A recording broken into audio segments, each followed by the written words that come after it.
Okay. Alrighty.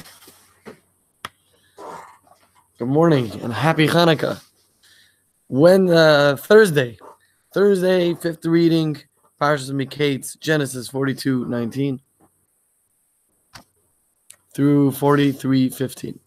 Jacob sent his sons, except Benjamin, to Egypt to buy grain. Yosef recognized them, but they did not recognize him. He devised a plan to see if they were ready to accept him as Yaakov's successor. He threatened not to receive them next time without Benjamin. Once Benjamin would be in Egypt, Yosef would invent an excuse to keep him there. If the brothers would be prepared to fight for Benjamin, it would mean that they had overcome their jealousy of Rachel's sons. Yaakov was reluctant to send Benjamin, but his other sons convinced Yaakov that they had no choice. So Yaakov agreed, but first prayed for their success. Wow. Very powerful.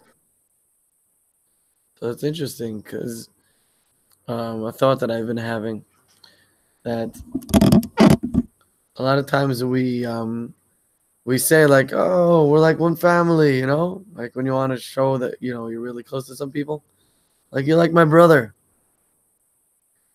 And with our own family and with our own brothers, so, you know what I'm saying? So I thought about that for a while, you know, like when someone's just saying it to like sound nice, you know, he doesn't really mean it, like, oh, we're like a family. I'm like, yeah, like a family that, you know, that doesn't love each other. Shalom. I'm going to pass this one. Sorry. Hillel. Yo, I totally feel on what you just said, Isaac. 100%. I didn't hear the beginning. I just heard the part like there's people that say, yo, this guy's a brother, you know what I mean? Like, he's a bro. And there's, like, your actual family, but, like, where the heck is the family in that? You know what I mean? Like, you're not actually for real. But, yeah. It's raining like crazy in Israel. And I went to work today in my dad's bus of Haredim and took, like, an extra hour because there was, like, a bunch of Haredim. Like 40 freaking people standing up. It was crazy. Then I got off at the last stop by the train, and I had to walk to the train, and it was pouring, and like my bags got wet, I got soaked. It wasn't fun, and I'm not used to the rain because California doesn't rain. But yeah, how's it like right now, Isaac? Is it raining in LA, in Los Angeles, California? It is? Oh, like crazy? Like crazy? Oh, man. Oh. Okay, so that's good. I mean, how's the fires? No more? No more. Ha! Thank God. All right, later.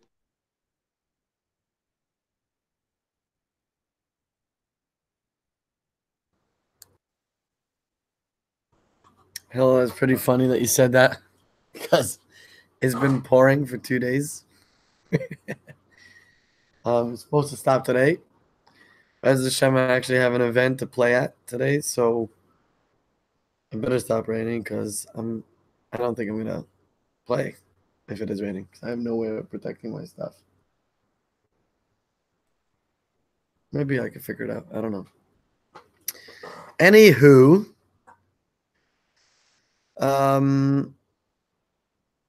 natural miracles.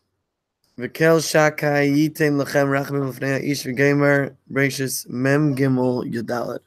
After preparing a gift to send to Yosef, Yaakov prayed, "May God Almighty grant that the man be merciful to you." Okay. I just realized it says natural miracles, especially those that came to Frisco. Those that the miraculous nature thing. Ari, happy Hanukkah. Good to see you. Yeah, miraculous nature, natural miracles. Ooh, okay, yeah, go ahead. Shalom. Maybe people say that about their friends because they don't really like their friends. It's just a nice way to say it. Yeah, yeah. Okay. Let's move on. So which one am I reading? Which one was read so far? The Hebrew is read so far? Yeah, you're up to conventional wisdom. Conventional wisdom has it that prayer is necessary only in desperate situations. Thus, Yaakov's sons assumed that since Joseph was detaining their brother because he suspected them of being thieves or spies, it would be enough to pacify him with a gift. I don't remember how the story went, but wait, they didn't recognize him yet? Because if they did, oh, okay. It's interesting. Even after, I feel like I would recognize someone I've known for a while, even if they've grown up a lot. But I guess it would be too much of a, I mean, I wouldn't expect them to be president though. Like if I saw someone I knew as the president, besides name, and I forgot their name, then I'd be like, no way, that's just a coincidence. Yeah, I understand that. Pass.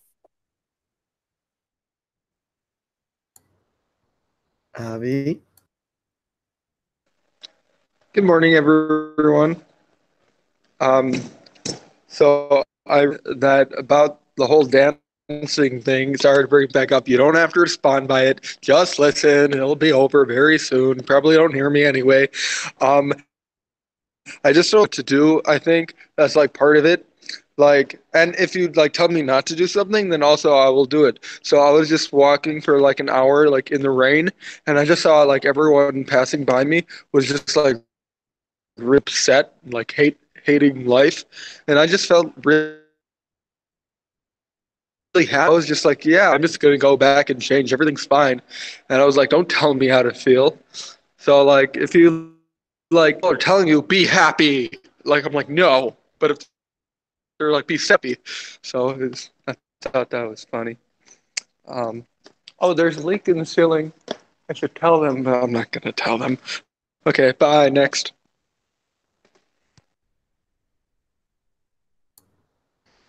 Thank you for that, Avi. Chutzpah de Mashiach, it's called. Oppositional defiant. I wouldn't say disorder, just oppositional defiant. Anyways, it's really awesome what you're saying.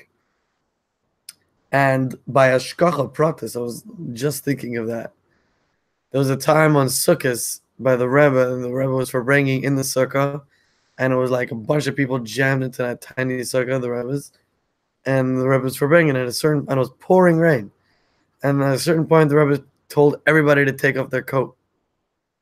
And the Rebbe took off his coat as well. And like, okay, so people took off their coats, like, all right. And there's some people just like didn't want to, and they just couldn't get themselves to take off their coat. And like, my father was explaining to me, I was like, sometimes in the sukkah, it was like literally like a straight flow right onto the Rebbe's hat, like right on the Rebbe. And I was thinking, like, on the one hand, it's like, oh, such a big deal. And then I'm like, what's the big deal? So you get wet, like, so what? And like, guys like can't get himself to just take off his coat. Like, what's the like worst case scenario? Like, whatever. So I was just thinking about that today. I was like walking from the car to the to the building. It's like just pouring rain outside. I want to respond to Shalom also about why they didn't recognize Yosef.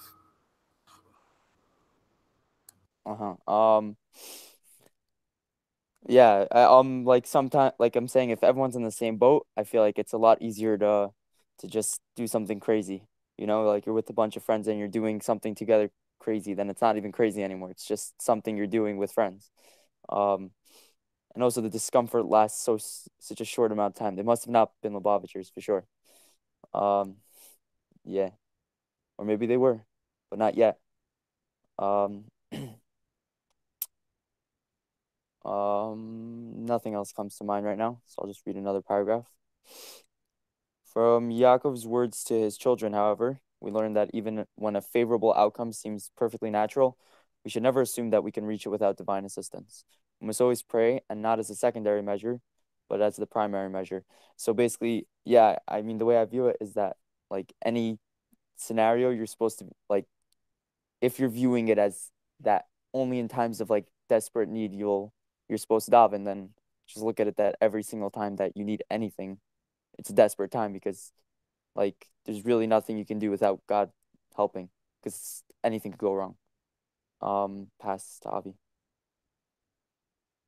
That's true. And yeah, Rabbi Isaac, I like what you said. I'm going to continue reading. Although we must create natural channels to facilitate God's blessings, we should realize that God, who is beyond nature, controls every aspect of our lives. When we realize this fully, we will indeed perceive that the natural occurrences of our lives are all in fact miracles garbed in nature. Likutei Slichot, page 227, 234. Pass next. Beautiful, beautifully read. I just want to make a suggestion, Avi, because of the bandwidth. Like, we could hear you actually pretty clear today, but like when you're speaking, if you wanna, basically when the background moves a lot, so it has to reload. It has to send more information. So if you're not moving for when you speak, it'll probably make it better. Just a suggestion. I don't want to, God forbid, tell you not to move, because then I know for sure you're gonna move. So, and Shalom, I wanted to respond. It was so right, like kind of like we were saying, like, you know, if he was the president, it's not just that; it's that what he was doing was something so the opposite of what they knew as true, and therefore they weren't able to recognize it. So they weren't sure if he was alive or not, right? And when they saw him, his physical appearance is also very different. But the entire idea of a tzaddik to be viceroy of Egypt, which was the most, you know, the lowest place in the world at the time, which was so demoralized, which was so, you know, so against what Torah stand for, what their family stand for. It just was impossible in their mind. It was inconceivable that that was Yosef. The ideas, the ideals, the, you know, of what he stood for, and him also being there. Yeah, especially after the way they left off with him being sold as a slave. That's not exactly the position he'd be like. They'd expect him to be landing in. Like they probably expected him to be dead or working in like some house or something. It's pretty crazy. And on a different, like, going back to what we were saying before. So I see my mindset changes a lot, like about a lot of things, because you get more information, you live more life, and things change. So I think that it's a big reason to, you have to believe in something, like, or at least understand that it's not me. Like what I want right now is not necessarily what I really want. So I'll need something else besides me directing me to where I need to be, because I'm not going to get to wherever I need to be without some major help. There's no way I could just fall into place, because I'd probably sabotage myself a lot, you know?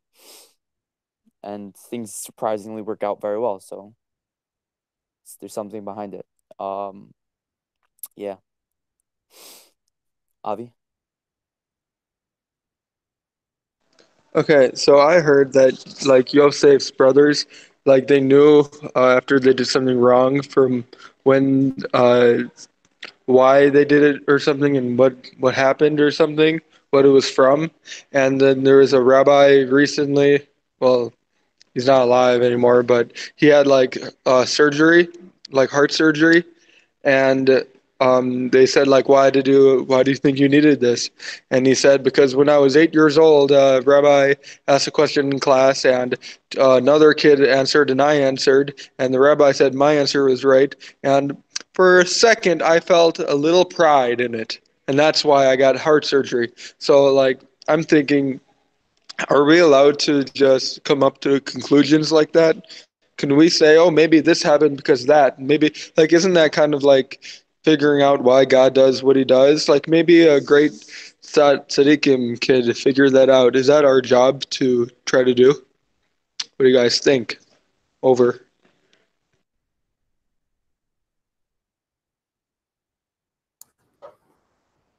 Excellent question.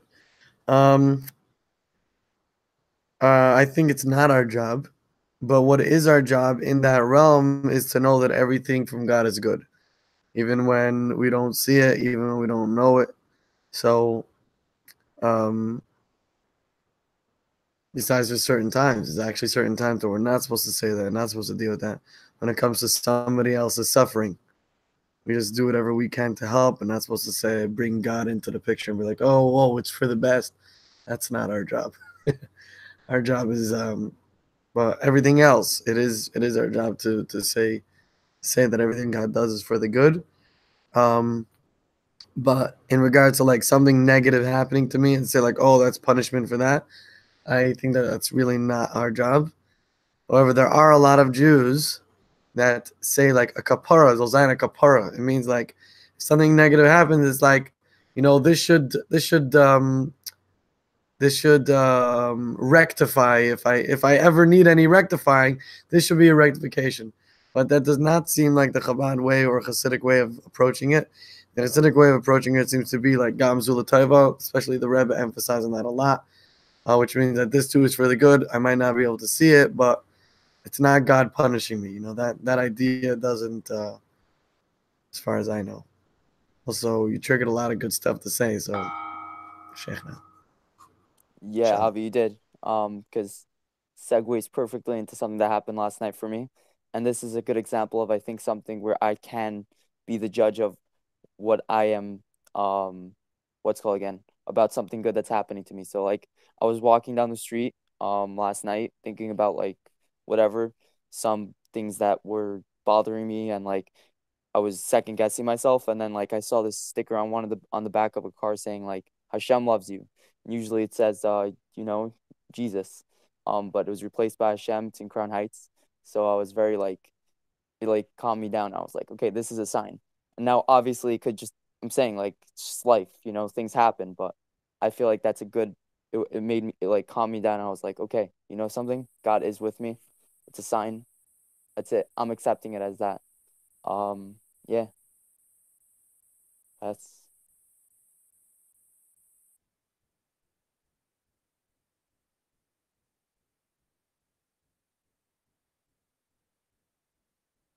Avi?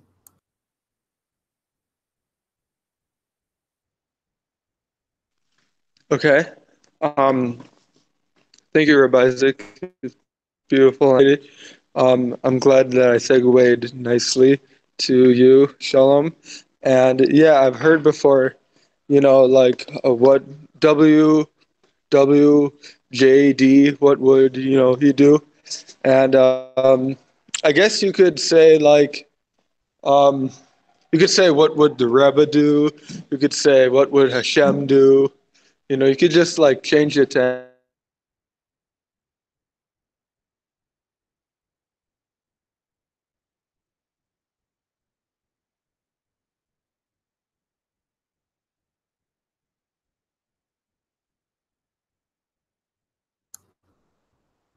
Hmm.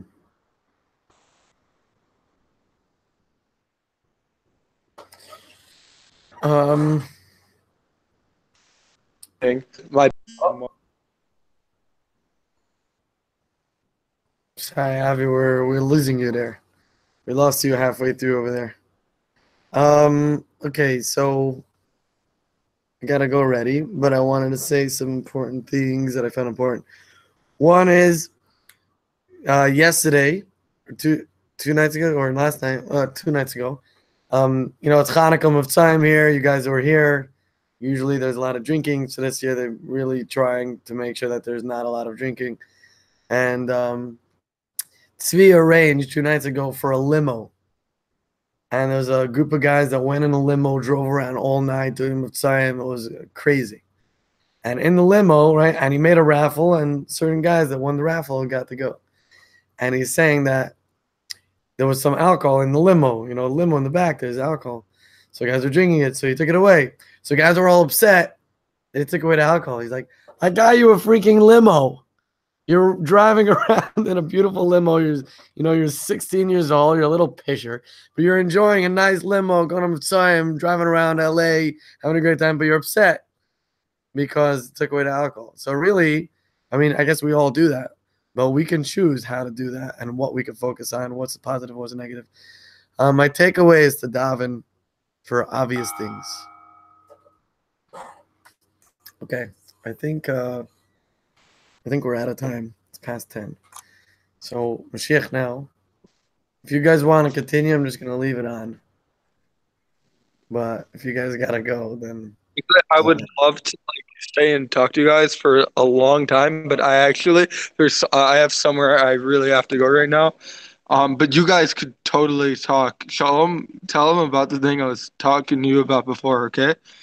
Okay. Let me know how it goes. Bye.